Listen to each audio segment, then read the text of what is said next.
Hi, everyone. Today is Tuesday, February 4th, 2025. Welcome. I'm Jeffrey Morgan, and this is a talk I host twice a week to discuss my experiences on the path of soul transcendence. This offering is brought to you by the movement of spiritual inner awareness with the encouragement and support of my friend John Morton, who holds the mystical traveler consciousness, which is the spiritual consciousness that allows us to do the work that we're doing here today.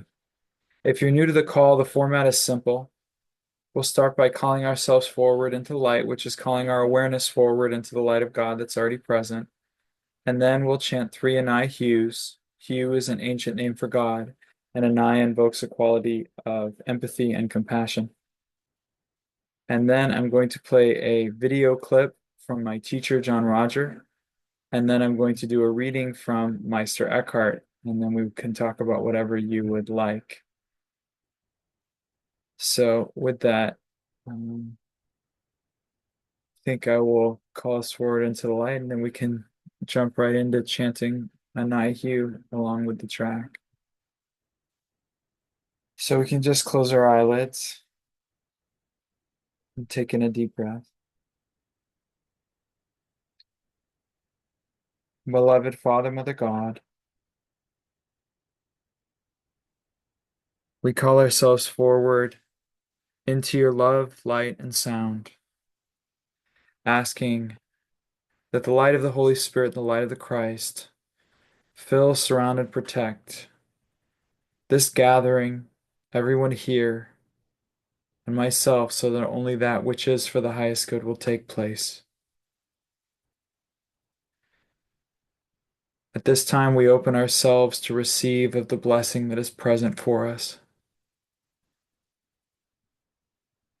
And we ask for the clearing, that any karma or negativity that can be lifted, that it be taken into the highest realms of light and dispersed into the nothingness from which it came.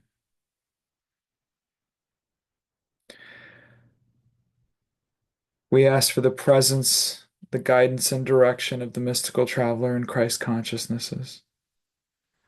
That all that we do here be infused with that presence of the beloved, that preciousness that we all are. And as we breathe, we know that you're breathing us. We receive of the blessing of your presence in each breath. And we let go with each breath of all that is no longer serving us.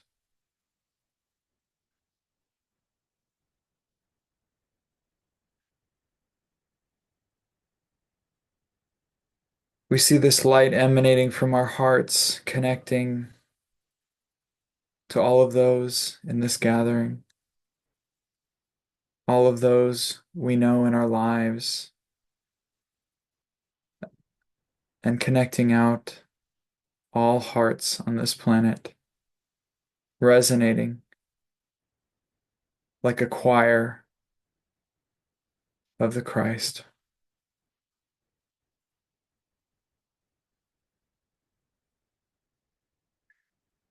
And in all of this, we're so grateful to be together and to serve you,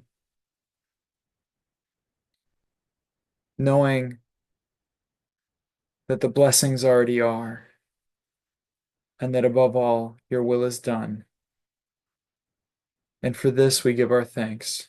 Berush Beshan.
There's a great commandment to love God with all your body, mind, and soul. And I mean, that doesn't leave anything in there except totality.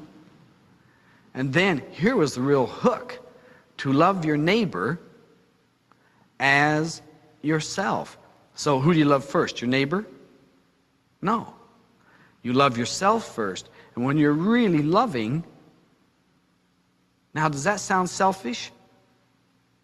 It's not what we call spoiled. I call it selfing. When we do truly start loving ourselves and we've got the energy of God flowing down through us, and that is that love present, you reach over to your neighbor and you touch them and they'll transform right in front of you because you love them. Have you ever seen this happen to people when they fall in love and you say, my God, look, they're in love, they're beautiful, their face is lit up, they're radiant. Everybody loves a lover. Why? Because we see the loving in them and we recognize it because it is in us. And it's quite true. If I said to you, I love you, that's really a statement of error. It's really, when I see you, that place inside of me that is loving comes more awake and dynamic inside of me. Because I am having the greatest relationship with you inside of me. And I want you around to keep reminding me about that place that is loving, lest I forget. And so we join in partnerships. It could be business, it could be marriage, it could be a lot of things. Just so that we keep remembering that we are a loving being first and foremost, and that we're creators. And if we're creating loving and we have to harvest at the end what we've created, guess what we get to do? We get to send on the pillar of loving straight into the heart of God.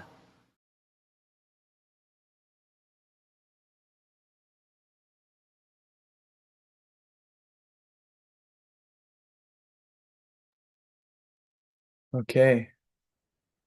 From Meister Eckhart: to see as God sees.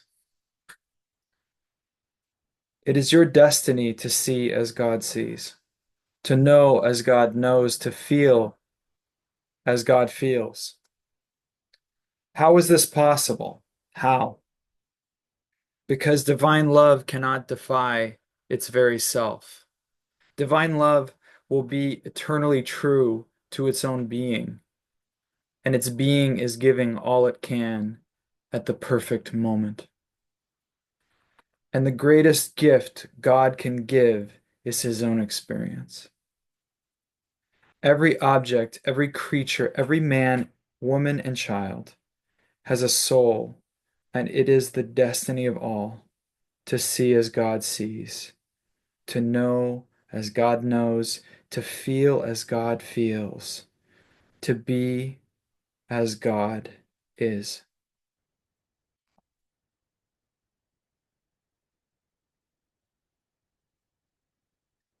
Okay, looks like Luz is sharing first. Hi, Jeffrey. Can you hear me? I can hear you. Hello.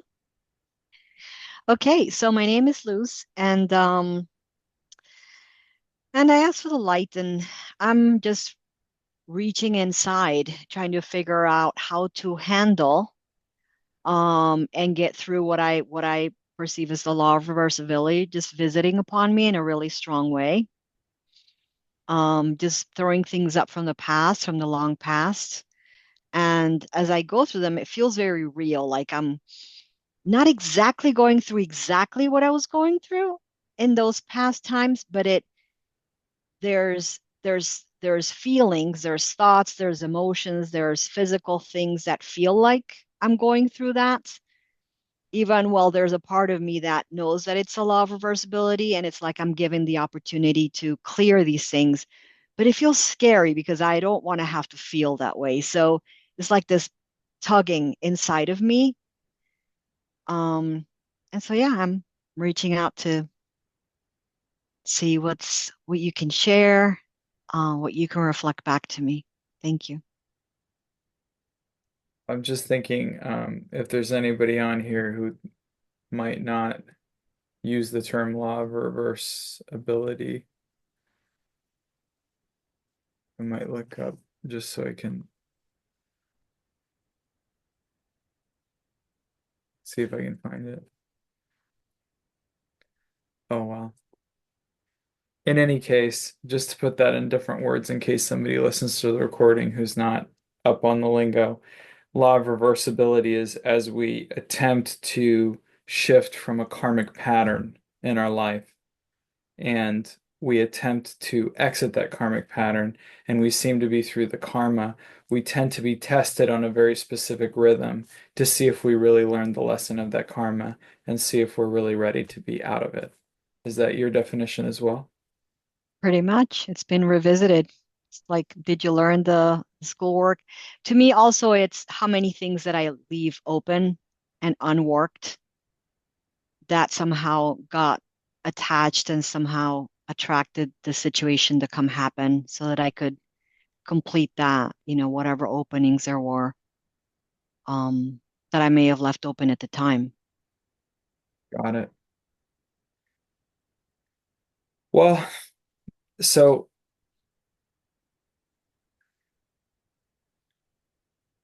my experience or my reference point with the law of reversibility is there's an inherent fallacy that we tend to visit upon ourselves. And that fallacy is something like thinking that we're the same person each time we go through an experience. So usually there's kind of an unspoken assumption you could say when we're talking about the karmas that we go through. We assume that we're the same person going through the karma and it's a repeat of the same karma. Oftentimes, I'm a different person, therefore, it's a different angle on the same action or the same energy. So, one valuable point is to often question my assumptions because sometimes my assumptions can start to affect my attitude, and my attitude can start to create karmas in the context of what I'm doing. I find it very comical and very entertaining when people declare that they're complete with the karma. So when we declare that we're done, that's all well and good, and then the universe giggles and then puts it back in play. The interesting part is when something's truly done, there's a kind of a neutrality that comes in, Hmm. and we almost forget that it ever happened. Hmm. Strangest thing in the world, like we struggle to remember it. I think understanding that there is such a thing as the law of reversibility or a certain rhythm that comes after you break a pattern is very, very valuable in the sense that that thing called attitude is affected also by our interpretation. So if we say, oh, I must have screwed up or I must have missed something, it may not be you missed something, it may just be that this is the curriculum.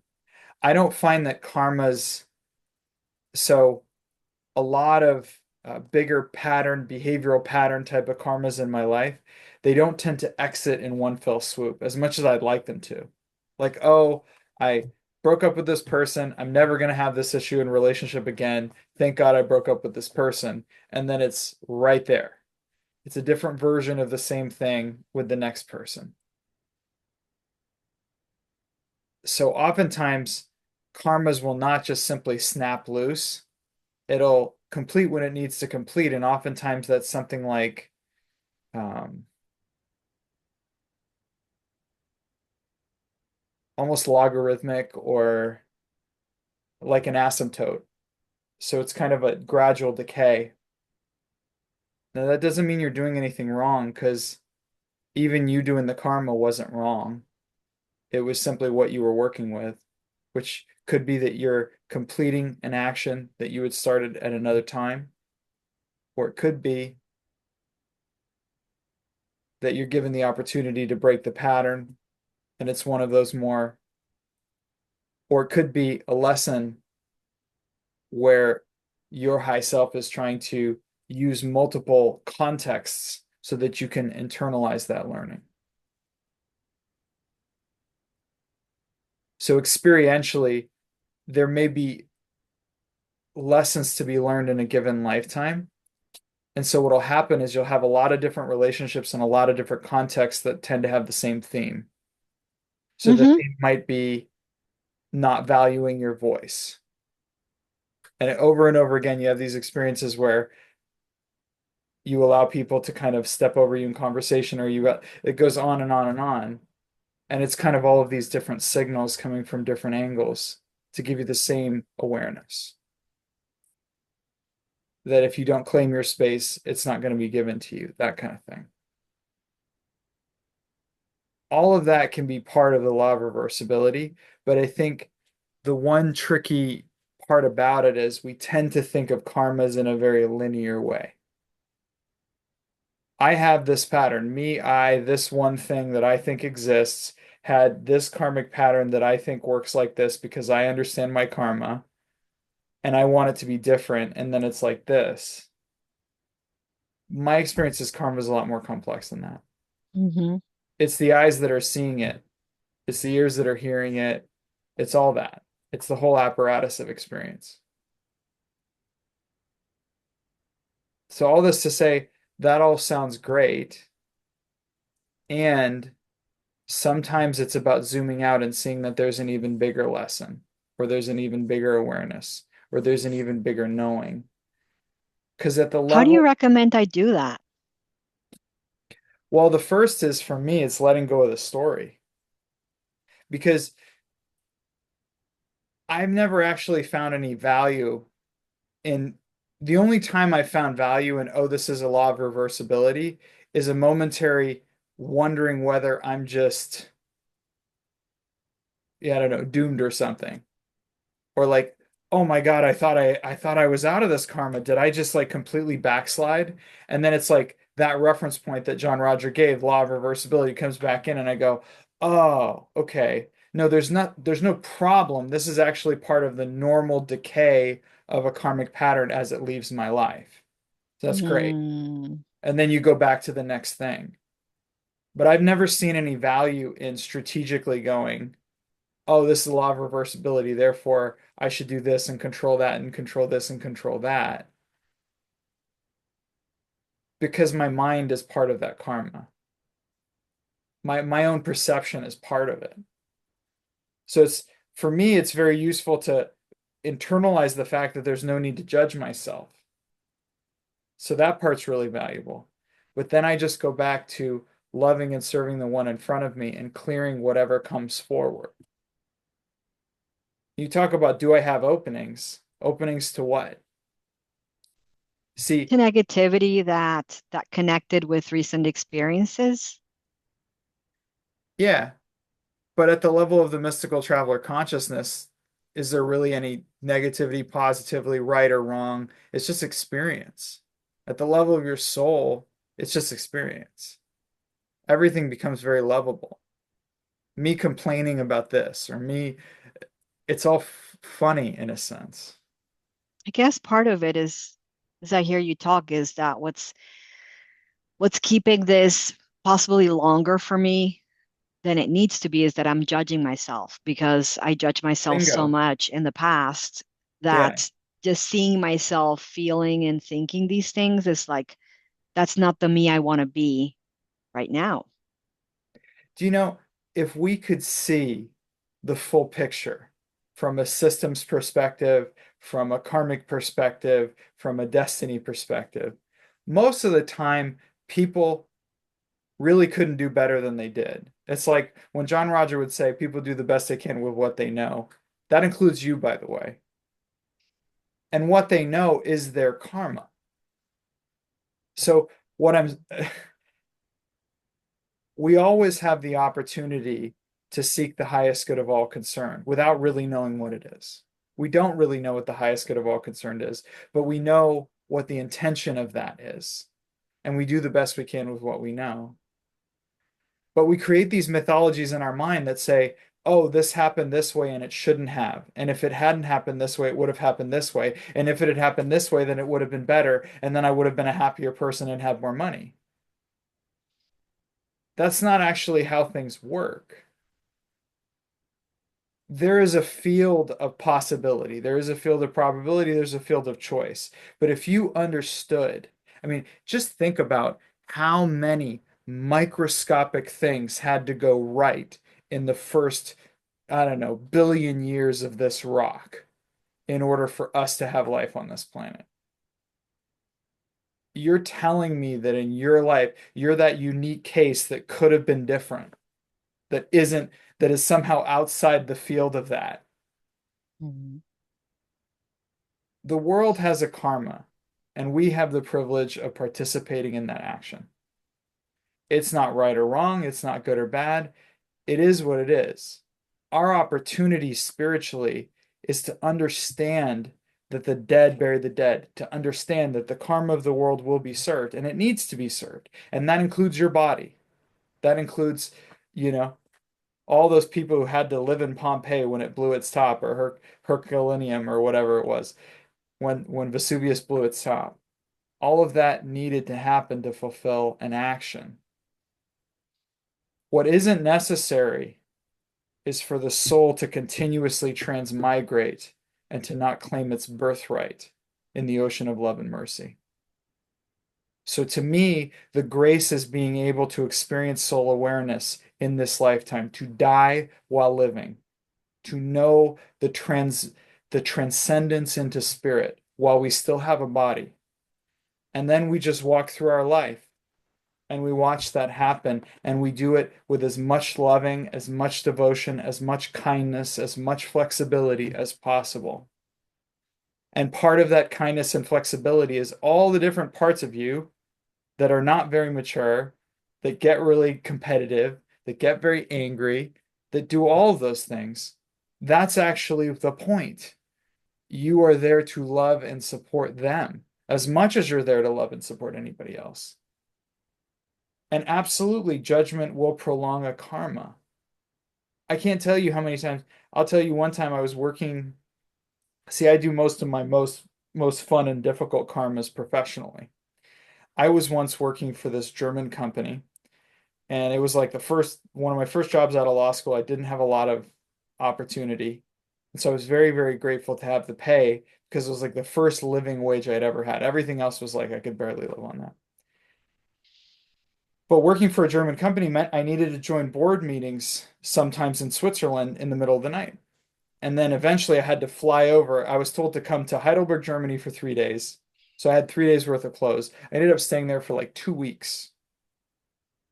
And they wouldn't let me go. And it was so shady. And I kept asking God. I mean, I'm listening to all these JRs. I'm asking, oh, how could I be in this horrible situation? How could I? And I kept banging my head against the wall. And I'd be, can't I just put my stuff on LinkedIn? Can't I just do that? And inside it was like, no, you're gonna need to walk through this one. And then I remember finally doing a session, I think with my mother, something like that, where we were looking intuitively about it. And it was like I saw the entire completion action, what needed to happen through me being on the company. And then all of a sudden, that next day, it was clear, like it was time to put my resume online. I put my resume on the line. The day after that, I get a call for my next job. Within a week, I had accepted that next job and I was out. And just as I left, the parent company in Germany was investigated by the authorities. Had nothing to do with the subsidiary I worked for, but the parent company got investigated. The CEO was put in prison. There was like a whole thing that went down. And I ended up getting out just in time, really, to not get embroiled in all of that nonsense. But the interesting thing is, all of that moved when I surrendered. When I just said, if this is what God has for me right now, I will assume that this is a blessing. I will assume that this is what I'm to work and complete. And at the end of the day, knowing that I have access to the sound current, knowing that I am connected to the mystical traveler consciousness, this is one life. Most of us have had hundreds, if not thousands of them. One life in a very arguably speaking, living at this time is much more comfortable than living 1,000 years ago or greater. So one life we have to walk through in cooperation and acceptance and understanding and empathy and enthusiasm. One life, that's all. And then we get to go home. And if I can remember that, I can just surrender and I can go, this is not, it's like this isn't my business, this is God's business. This life belongs to the mystical traveler. I don't have to worry about this part. Mm. I just need to cooperate and do the best I can with what I know. And then have a lot of compassion because there's going to be parts of me that go, oh my God, I have to respond to that email. And what if I don't do that? And what if I do this, if I do that? And why didn't I speak up in that meeting? And why would I take that abuse from those people? And it's like, that's not my business. That's just what I agreed to complete. That's what I agreed to complete this lifetime. My business, the only business I want to have is soul transcendence. That's the only thing that I'm really concerned about, if the word concern is the right word. But law of reversibility is just, it's part of the fun. And oftentimes, what I've discovered is the things that I've labeled as karma, because of course, karma is bad and grace is good, and we have those judgments in our head. Oftentimes, I'm judging the very thing that is there to help me, Hmm. or I'm Yeah. judging the very answer to the prayer that I made. Mm. And I've had that. It's like humble pie does not always taste good, especially in the quantity I have eaten it. But I have. I have seen myself. It's like, hey, dummy. And then I see a flash of me on my knees begging for the opportunity to do this in a past life or in another, out of the body. And then here I am complaining about that person who was answering my prayer. It is okay to have preferences and comfort levels. I certainly do. And I think that's healthy. And I think taking care of your body is a good thing. And I think don't hurt yourself and don't hurt other and take care of yourself so you can help take care of others. All that makes good sense. And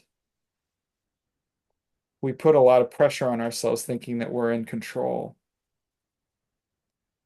You're not failing if you have a law of reversibility. You just get the privilege of completing that way. So it becomes like the more we can say, thank you, Lord, for this opportunity to clear this. Thank you, Lord, for this opportunity to clear this. Hmm. So when somebody shows you that you still have a button, I mean, recently I was shown some buttons I didn't, I mean, it takes a whole other dimension of unreasonableness to trigger me that way. But I got my wish. I wanted to be even clearer, even more aware. And guess what? I got an opportunity. I got real triggered and I got to work through that inside of myself. Well, thank God I never would have found that if that person hadn't said that ridiculous thing. Mm. So thank you, Lord, for this opportunity to heal this. How would I have known it if you hadn't shown me? I must be your very favorite son to get so much love and attention from you, Lord.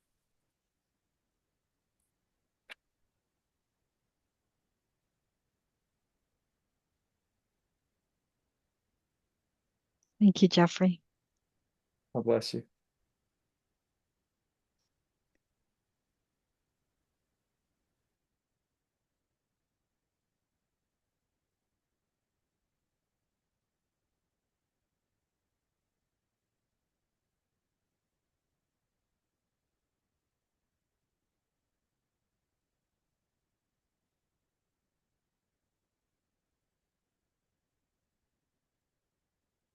Hi, Mariella.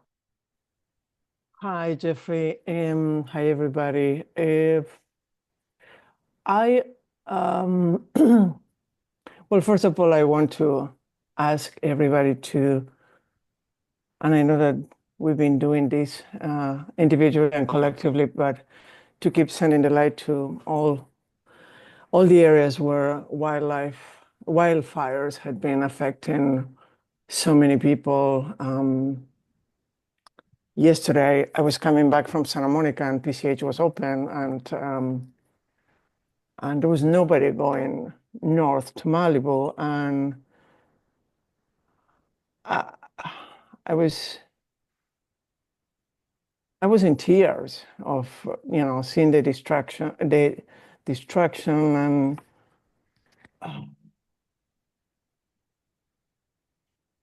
it's hard to watch my community. I went through that in 2018, and it's it's hard, and it's very humbling to watch people going through what they're going through, and being so raw, and I also recognize that it's holding a wonderful opportunity because it was wonderful for me. And I'm holding that for them, although I communicated sometimes depending the conversation. The question I have is, I've been invited to participate in something that is very exciting for me and has to do with helping people when they start the rebuild with their gardens, and doing more sustainable gardens, etc. And has been bringing a great opportunity for me to expand into something that has been very close to my heart, that has to do with regeneration of soils. And so I've been talking to a lot of people and arborists and pathologists and this and that, and I realized that there's a huge spectrum of things that we don't know, right? I was asking yesterday, somebody said, okay, we test for heavy metals and this and that? And he said, yes, but after you're going to ask me what can I do with this and what can I do with that and how this is going to affect this tree and that tree, and we don't know. So I love all that type of it's a great opportunity, and I know that I'm sure that there are people that know more than what we know. And the question I have is, I do have to present a plan eventually once I'm really clear about what they're looking for. And I've been thinking a lot about a lot of the people that are underinsured, and I don't know that a lot of people will be able to rebuild. So my piece here is, I was talking to somebody that I talk frequently with business related things and other matters. And I was saying, well, I'm thinking about perhaps creating a plan for the people that don't have a lot of money, and after build up from there. And this person was reflecting back to me something that is really accurate, and that is that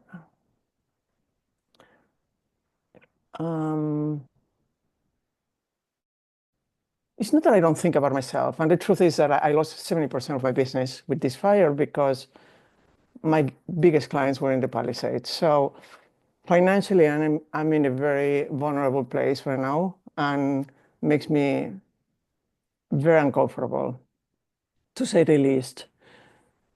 And I like that part of me that is thinking about others, and it's part of the service that many of us have in our consciousness. And there's it is true that sometimes I think more about others than myself in the context of this kind of circumstances, Jeffrey. And I'm trying to come to clarify that inside myself, what is the highest good of all concern here, because I love people, and I would do this for free, because I love all things soil related and tree related. And I can see that I'm,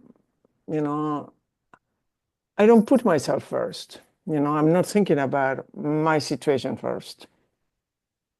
And I'd like to hear your thoughts on whatever, you might have.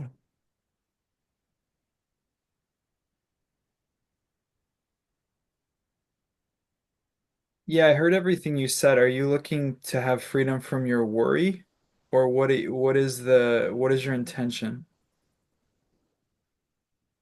My worry about not having enough work or money or what? Yeah, no, I just didn't hear your specific question. My I specific question has to do with this crossroad where is um, I naturally in these situations where I'm you know I have an opportunity to serve people that perhaps don't have the means. I will be thinking more about them and their situation than my condition or my situation. And there's something that is I'm not sure how to put it in words, but there's something that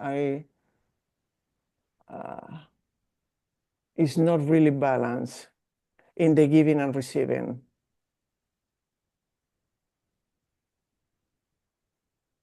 inside myself. okay.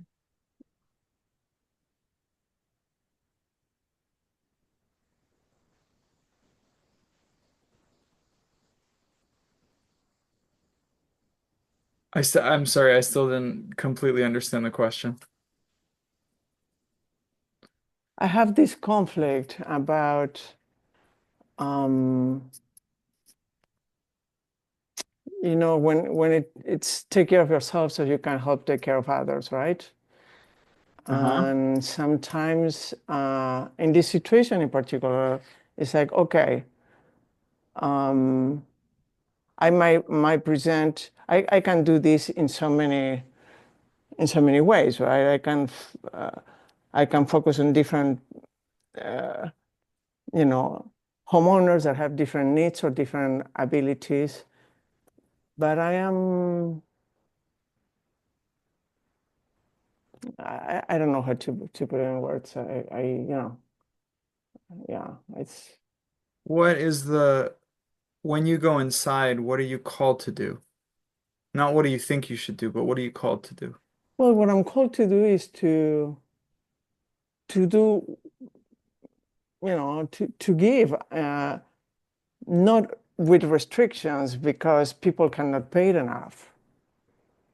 And Yeah, I do understand the point that this person was reflecting back to me. You are in a financial, you know, in a situation where it's suddenly I lost most of my business.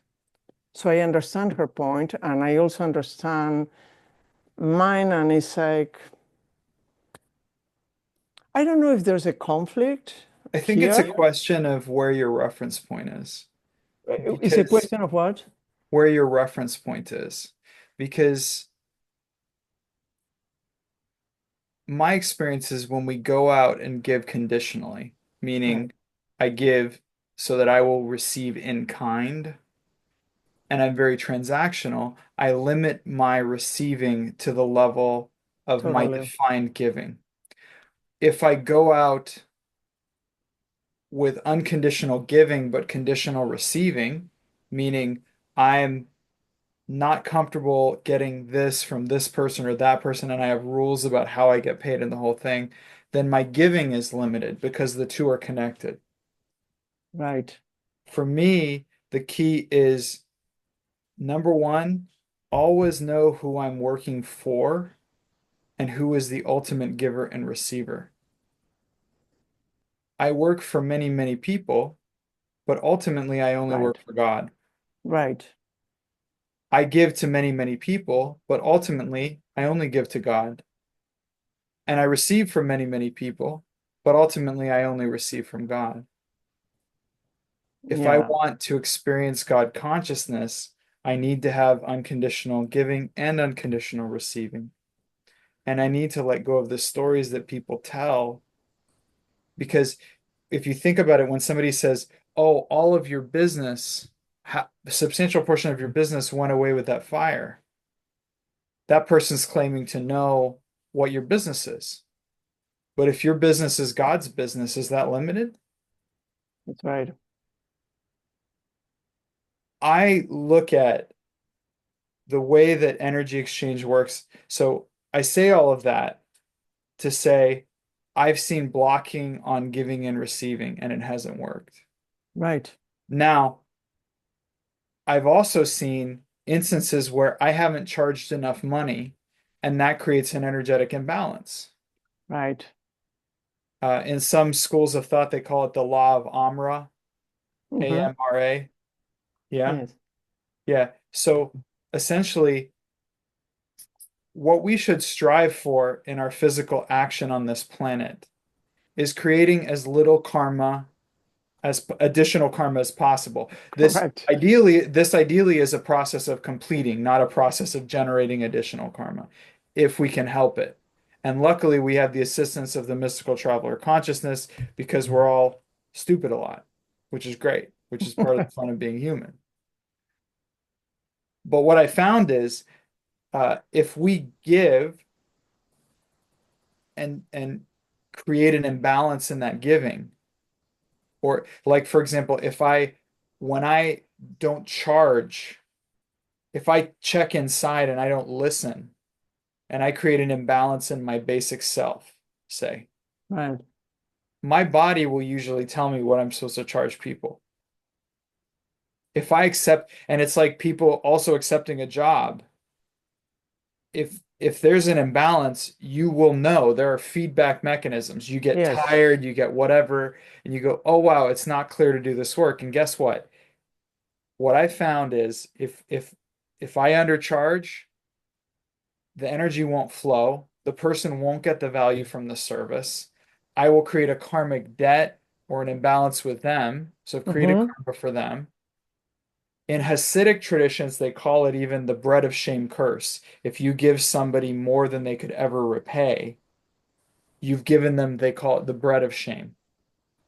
Okay. So for me, it's giving unconditionally, it's receiving unconditionally, but it's also getting my ego out of it and just saying this is about a clear exchange of energy that creates as little karma as possible because I'm in the business of completing, not in the business of creating karma. Right. So the integrity says, is there a way that's karmically clear for me to do this service for you while charging this amount of money? And if the answer is no, I say, I'm sorry, I can't do that service. The price is this. And that might be totally different than another person or than another situation. Right. But my goal is clear exchange of energy. I don't need to create addition. I don't want to create karma for them. I don't want to create karma for me. I want to have a clear exchange of energy. And I also don't want to create imbalances in my body. And as much as my mind or my emotions might be very altruistic and very inspired in the whole thing, then Yeah. it's not about that. It's also your body may fail on you because you've created an energetic imbalance. It's That's amazing. right. Like I've I've had experiences where I've charged too little, blown myself out physically, and I've had then when I charge this like higher amount of money for the exact same service, I come out of it feeling real strong. And is Yeah. that because I'm greedy? Absolutely not. I actually have the like I'm not very good at that like oh money, I want to go get money. I'm not built that way. I'm like that's why I'm Right. like probably be a terrible salesperson. Like money doesn't really do anything for me, but I'm aware that money has an energetic component and if it's out of balance, it will blow you out. So Yeah. it's very, very important to strive for that clear exchange of energy. And part of the whole money aspect of life is minding our 10% level, and it's part of cooperating with this world. It's part of Yeah. our responsibility because we have a body. Of But course. I tend to look at things a bit more energetically. I don't look at it like all the things you said. That's why I was having trouble following you. I was like, that all just sounds like somebody else's story. Like, I don't, you're just working for God. So just go where you Right. go where you're told to go, do what you're told to do, and be willing to receive, even if receiving is finding a diamond on the sidewalk. Maybe you get paid nothing from 4 clients, but it tests really, really strong, and you go, you know what? It's very, very clear that I'm supposed to do work for them for free. I have no idea why. And then you accidentally reach into your sofa and find a check you never deposited from last year for $10,000 that you just forgot. That's to me that is absolutely how it works. But it requires the integrity to follow close and follow slow. I don't buy this whole, you know, and even when people, it's like I've been in situations where people are like, why don't you quit? You don't seem happy of the no, no, no, no. Or like, why don't you not work with that client? You don't seem happy. And they say all that stuff. That's not what it's about. It's not fear of not being able to find other thing. It it is that I am clear that this is where God has me to do what I am to do. And what I am to do may be a combination of clearing my lovely and fun professional karma, and it might also be doing an action on the planet that was ordained by spirit. And the two are not mutually exclusive. God is very Right. generous. You can be both clearing your karma and doing the work of spirit. That's actually kind of how it works. The Right. spiritual the spiritual light rides on the magnetic light. That's just how it works. So my Yeah. suggestion to you would be, shake off the bullshit because like Right. you don't need other people's stories. And by the way, you don't even need to have a negative story about the fires when you drive by. You don't even need to have, I mean, it's fine if you have the sensitivity about it, but from a soulic perspective, you can also see the perfection in it. And to me, what's more useful than the sadness is just actually visualizing that light of the Christ going into every particle, every piece of rubble, every plant, every root system, every aquifer, every animal. And you just see it start to just trickle through the entire system until Mhm. it's so bright you go, I feel like I should be wearing sunglasses. This is such a beautiful land that God has blessed with God's presence. But it's not about what's going on physically, it's about how you're relating to it. You have to live in the world that you create. Yeah. Yeah. I could see the perfection even in the fires. I'm grateful that while I have had some interesting karmas at interesting times that have involved things burning down and different things like that in other lifetimes that I can remember very vividly, I'm grateful to not have that experience right now. And I can also see the perfection and how God is loving everyone who was affected by the fires and every animal and everything, loving them through every step of the way. There's this interesting quote from Gregory Boyle, and I think it was the book Barking to the Choir or something like that. Yeah, it's a beautiful book. Anyway, it's about Homeboy Industries. It's like a ministry downtown. But he Mhm. said something like, this is a very Jesuit thing to say. I don't think God protects us from anything, but he walks with us through everything. He's with Yeah. us through everything. I don't know that I would say that. It's more like, does God even really need to protect us from anything? Or are we already strong enough to handle all that we're given? I'm hearing you, and I do have an experience that God walked with me through the fire in 2018, and I know Yes. that it's the same thing now. And you know, uh, it's not that I'm crying the whole day, but it's I think it's great. it was yeah. But see, when I say no story, I would say it's more like, thank you for this opportunity to release this, Lord. Thank you for this opportunity to express this and release this from my body. Because maybe you were reliving something might have been trapped in your body, like an emotion, and it Totally. allowed you to release it. So it's not, Totally. oh, I saw those people and how they were affected. It was so sad. It's thank you, Lord, for this opportunity to clear this. I did not know this was trapped in my body. But Right. do you see the Yeah, yeah, difference yeah, in the yeah, yeah. story? Of And it's course. important, like people try to hijack our stories all the time. Oh, I'm so sorry that happened to you. Don't be sorry that happened to me. God loves me and I love God and life is good. And that's not being Pollyanna-ish. That's taking dominion over how you choose to describe your life. Right.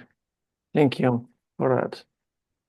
And Yeah. and and for you, it's like for me, I've my one of my two godfathers said he had a mantra, God is the source of my well-being. Mm. He used to just say it over and over because he had a lot of fears about money.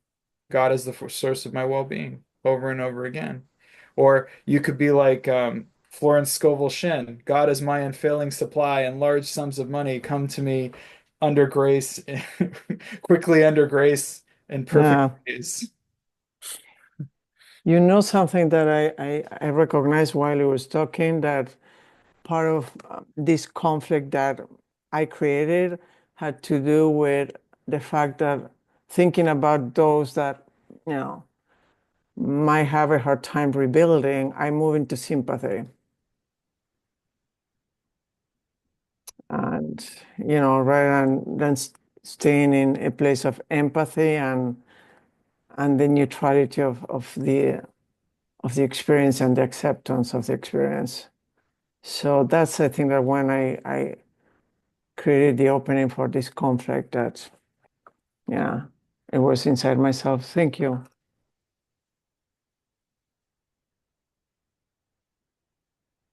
God bless you. God bless you. Bye bye. I found the section on law of reversibility. If somebody wants to buy Fulfilling Your Spiritual Promise 3-book set, it's on page 954. So if somebody wants to put a link to buy it, page 954. I am not the expert on all terminology, of course, and I encourage you to do your own research. In fact, I forgot to mention, now that I'm thinking about it, and I'm not sure if they say this in the book, but hopefully they do. The law of reversibility talks a lot about also subconscious patterns of behavior and the fact that you're tested to make sure you're really free of that subconscious behavior. The subconscious is often the means by which karma is effectuated. That's actually why things like affirmations can be so powerful in freeing us. Through the Christ, I experienced that we can also recalibrate or purify the unconscious mind and fill it with light. And then the habit patterns and behavior patterns that we seem so bound to can be transcended through the Christ. But yeah, anyway, I do encourage you to read that page 954, Law of Reversibility. Um, and yeah,